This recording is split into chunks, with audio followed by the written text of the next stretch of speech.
Chapter break. Short literary escapes.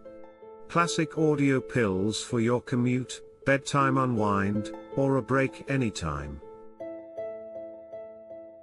This chapter break is Madame Bovary, by Gustave Flaubert, 1856. Part 1, Chapter 8. A brief introduction. In Madame Bovary, Gustave Flaubert paints one of the most piercing portraits of desire and illusion in modern literature. In Chapter 8, Emma attends the glittering ball at Vaubyessard, a night that will awaken in her an impossible yearning for beauty, refinement, and a life beyond reach. Amidst music, silk gowns, and candlelight, she glimpses a world she will never truly enter. By morning, the splendor fades, but the dream remains, quietly reshaping her soul. This chapter captures the moment when longing becomes destiny, and reality begins to lose its hold. Now let's open the page together. Your chapter break begins now. Part 1, Chapter 8. The Chateau, a modern building in Italian style, with 2 projecting wings and 3 flights of steps, lay at the foot of an immense greensward, on which some cows were grazing among groups of large trees set out at regular intervals, while large beds of arbutus, rhododendron, syringas, and guelder roses bulged out their irregular clusters of green along the curve of the gravel path. A river flowed under a bridge. Through the mist one could distinguish buildings with thatched roofs scattered over the field bordered by 2 gently sloping, well-timbered hillocks, and in the background amid the trees rose in 2 parallel lines the coach houses and stables, all that was left of the ruined old chateau. Charles's dogcart pulled up before the middle flight of steps, servants appeared, the Marquis came forward, and, offering his arm to the doctor's wife, conducted her to the vestibule. It was paved with marble slabs, was very lofty, and the sound of footsteps and that of voices re-echoed through it as in a church. Opposite rose a straight staircase, and on the left a gallery overlooking the garden led to the billiard room, through whose door one could hear the click of the ivory balls. As she crossed it to go to the drawing room, Emma saw standing round the table men with grave faces, their chins resting on high cravats. They all wore orders, and smiled silently as they made their strokes. On the dark wainscoting of the walls large gold frames bore at the bottom names written in black letters.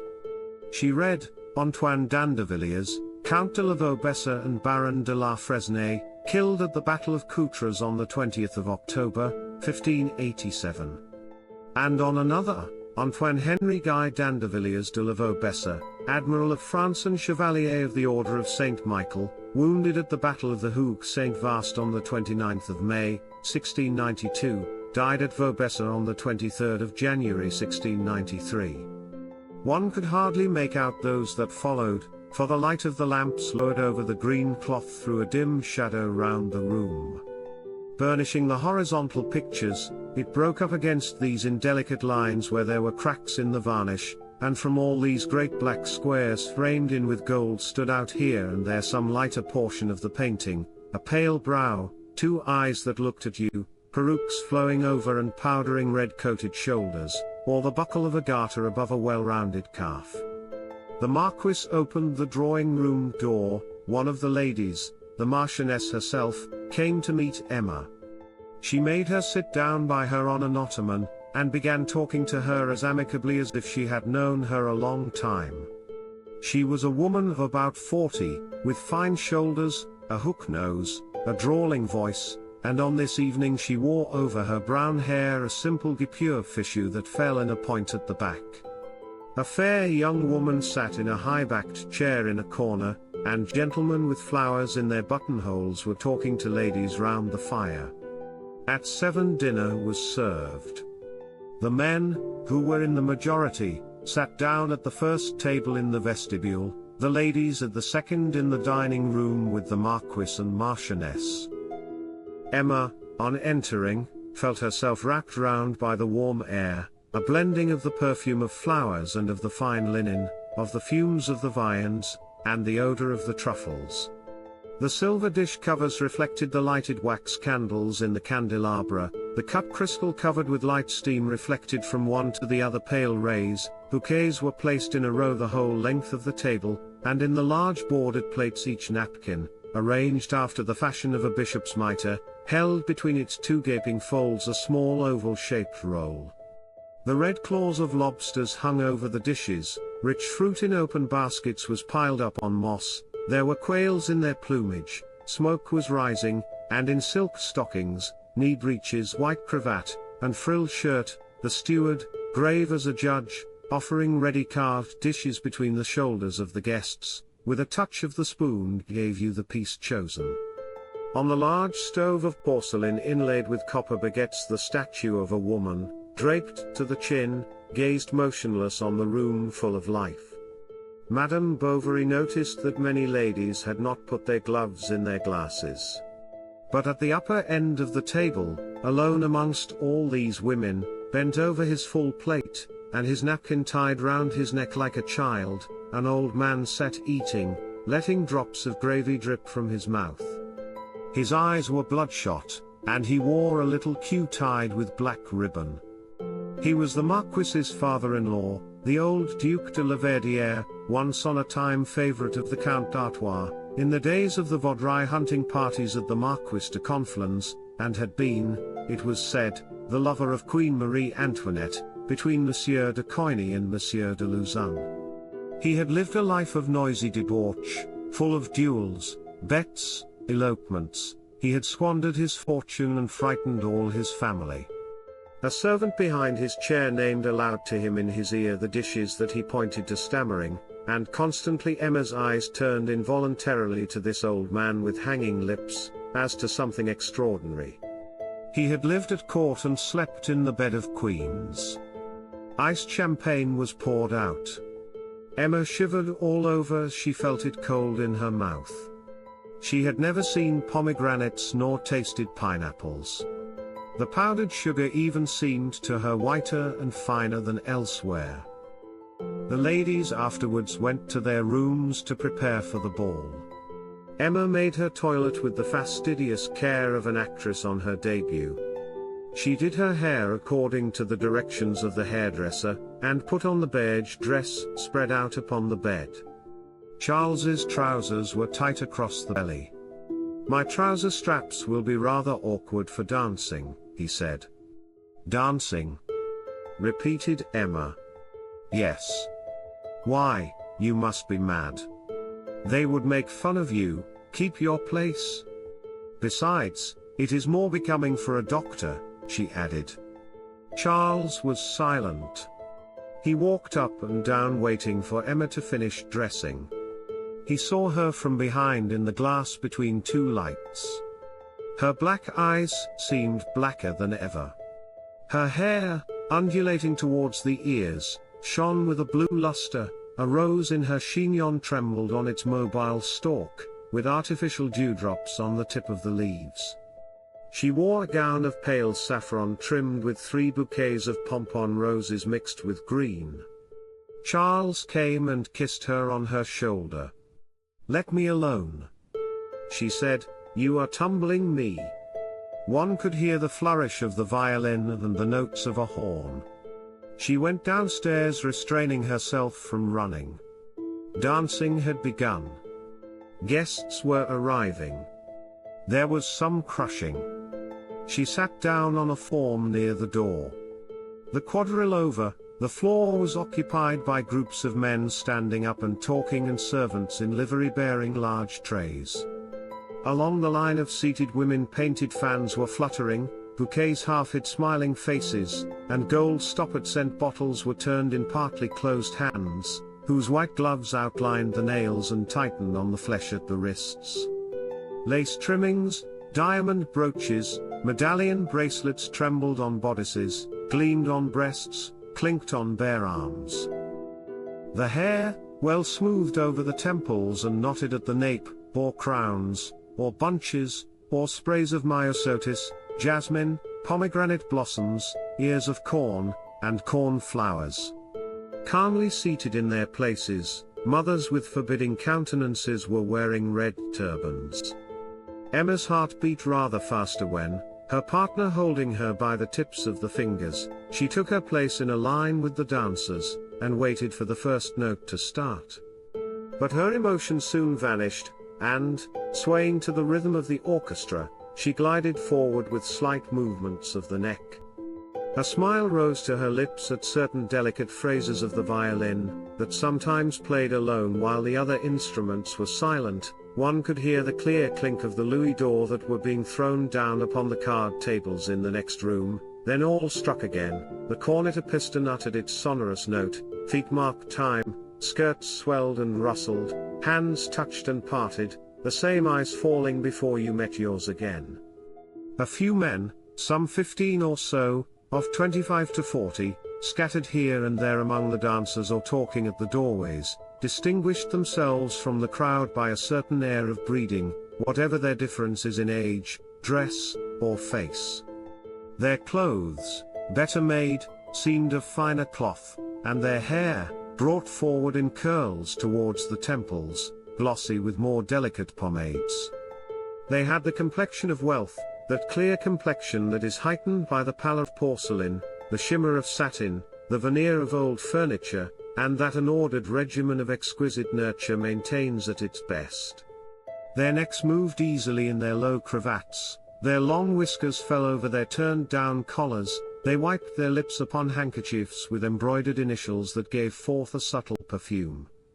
Those who were beginning to grow old had an air of youth, while there was something mature in the faces of the young.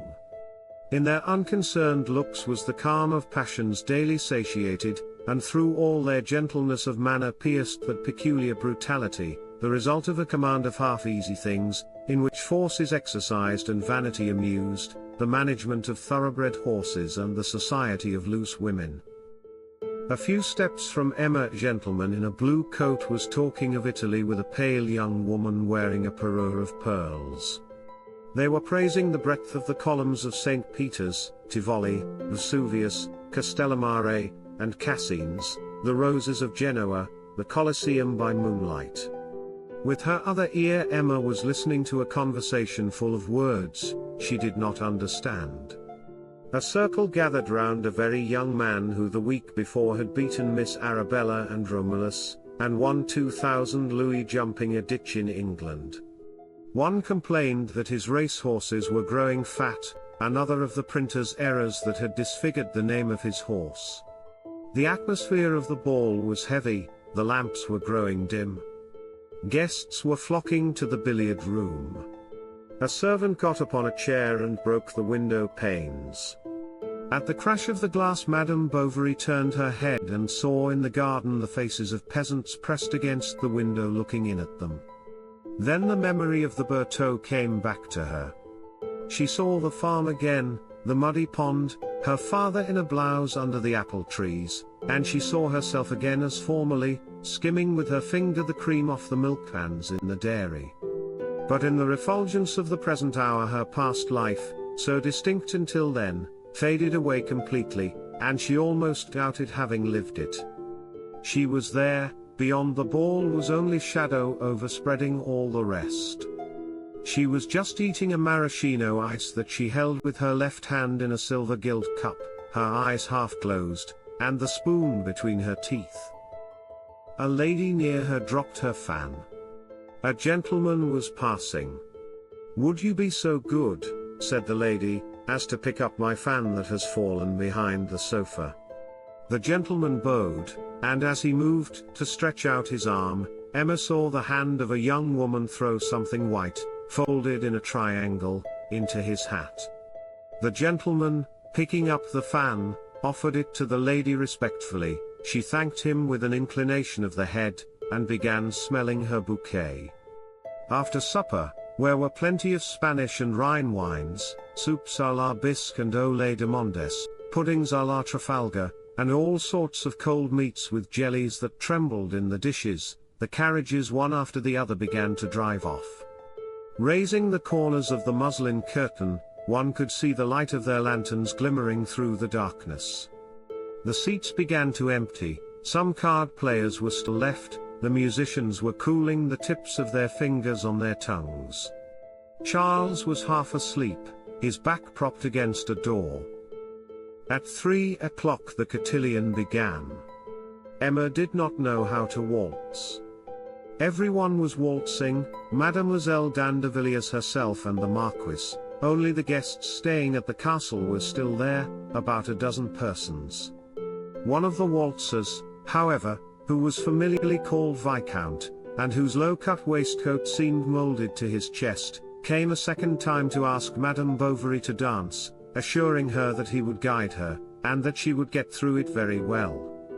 They began slowly, then went more rapidly.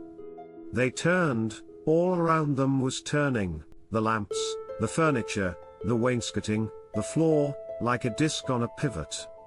On passing near the doors the bottom of Emma's dress caught against his trousers. Their legs commingled, he looked down at her, she raised her eyes to his. A torpor seized her, she stopped.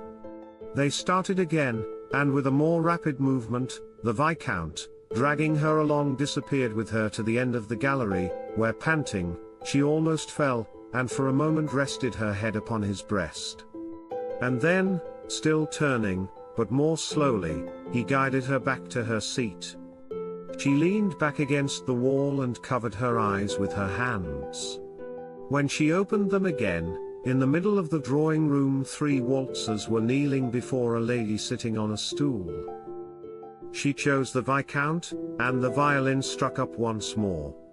Everyone looked at them. They passed and repassed, she with rigid body, her chin bent down, and he always in the same pose, his figure curved, his elbow rounded, his chin thrown forward. That woman knew how to waltz. They kept up a long time, and tired out all the others. Then they talked a few moments longer, and after the good nights, or rather good mornings, the guests of the chateau retired to bed. Charles dragged himself up by the balusters. His knees were going up into his body. He had spent 5 consecutive hours standing bolt upright at the card tables, watching them play whist, without understanding anything about it, and it was with a deep sigh of relief that he pulled off his boots. Emma threw a shawl over her shoulders, opened the window, and leant out. The night was dark, some drops of rain were falling. She breathed in the damp wind that refreshed her eyelids. The music of the ball was still murmuring in her ears. And she tried to keep herself awake in order to prolong the illusion of this luxurious life that she would soon have to give up. Day began to break. She looked long at the windows of the chateau, trying to guess which were the rooms of all those she had noticed the evening before. She would fain have known their lives, have penetrated, blended with them. But she was shivering with cold. She undressed, and cowered down between the sheets against Charles, who was asleep. There were a great many people to luncheon. The repast lasted 10 minutes, no liqueurs were served, which astonished the doctor. Next, Mademoiselle Dandevillers collected some pieces of roll in a small basket to take them to the swans on the ornamental waters, and they went to walk in the hothouses, where strange plants, bristling with hairs, rose in pyramids under hanging vases, whence, as from overfilled nests of serpents, fell long green cords interlacing. The orangery, which was at the other end, led by a covered way to the outhouses of the chateau. The Marquis, to amuse the young woman, took her to see the stables. Above the basket-shaped racks porcelain slabs bore the names of the horses in black letters. Each animal in its stall whisked its tail when anyone went near and said TCHK. TCHK. The boards of the harness room shone like the flooring of a drawing room. The carriage harness was piled up in the middle against 2 twisted columns, and the bits, the whips, the spurs, the curbs, were ranged in a line all along the wall. Charles, meanwhile, went to ask a groom to put his horse to. The dog cart was brought to the foot of the steps, and, all the parcels being crammed in, the Bovarys paid their respects to the Marquis and Marchioness and set out again for Tostes. Emma watched the turning wheels in silence. Charles, on the extreme edge of the seat, held the reins with his 2 arms wide apart, and the little horse ambled along in the shafts that were too big for him. The loose reins hanging over his crupper were wet with foam, and the box fastened on behind the chaise gave great regular bumps against it. They were on the heights of Thiberville when suddenly some horsemen with cigars between their lips passed laughing. Emma thought she recognized the Viscount, turned back, and caught on the horizon only the movement of the heads rising or falling with the unequal cadence of the trot or gallop. A mile farther on they had to stop to mend with some string the traces that had broken. But Charles, giving a last look to the harness, saw something on the ground between his horse's legs, and he picked up a cigar case with a green silk border and beblazoned in the center like the door of a carriage. "There are even 2 cigars in it," said he, "they'll do for this evening after dinner." "Why, do you smoke?" she asked. "Sometimes, when I get a chance." He put his find in his pocket and whipped up the nag. When they reached home the dinner was not ready. Madame lost her temper. Nastasy answered rudely. "Leave the room," said Emma. "You are forgetting yourself. I give you warning." For dinner there was onion soup, and a piece of veal with sorrel. Charles, seated opposite Emma, rubbed his hands gleefully. How good it is to be at home again. Nastasy could be heard crying. He was rather fond of the poor girl. She had formerly, during the wearisome time of his widowhood, kept him company many an evening. She had been his first patient, his oldest acquaintance in the place. "Have you given her warning for good?" he asked at last. "Yes." "Who is to prevent me?" she replied. Then they warmed themselves in the kitchen while their room was being made ready. Charles began to smoke. He smoked with lips protruding, spitting every moment, recoiling at every puff. "You'll make yourself ill," she said scornfully. He put down his cigar and ran to swallow a glass of cold water at the pump. Emma, seizing hold of the cigar case, threw it quickly to the back of the cupboard. The next day was a long one. She walked about her little garden, up and down the same walks, stopping before the beds, before the espalier, before the plaster curate, looking with amazement at all these things of once on a time that she knew so well. How far off the ball seemed already. What was it that thus set so far asunder the morning of the day before yesterday and the evening of today? Her journey to Vaubyessard had made a hole in her life, like one of those great crevices that a storm will sometimes make in one night in mountains. Still she was resigned. She devoutly put away in her drawers her beautiful dress, down to the satin shoes whose soles were yellowed with the slippery wax of the dancing floor. Her heart was like these. In its friction against wealth something had come over it that could not be effaced. The memory of this ball, then, became an occupation for Emma. Whenever the Wednesday came round she said to herself as she awoke, "Ah! I was there a week, a fortnight, 3 weeks ago." And little by little the faces grew confused in her remembrance. She forgot the tune of the quadrilles, she no longer saw the liveries and appointments so distinctly, some details escaped her, but the regret remained with her.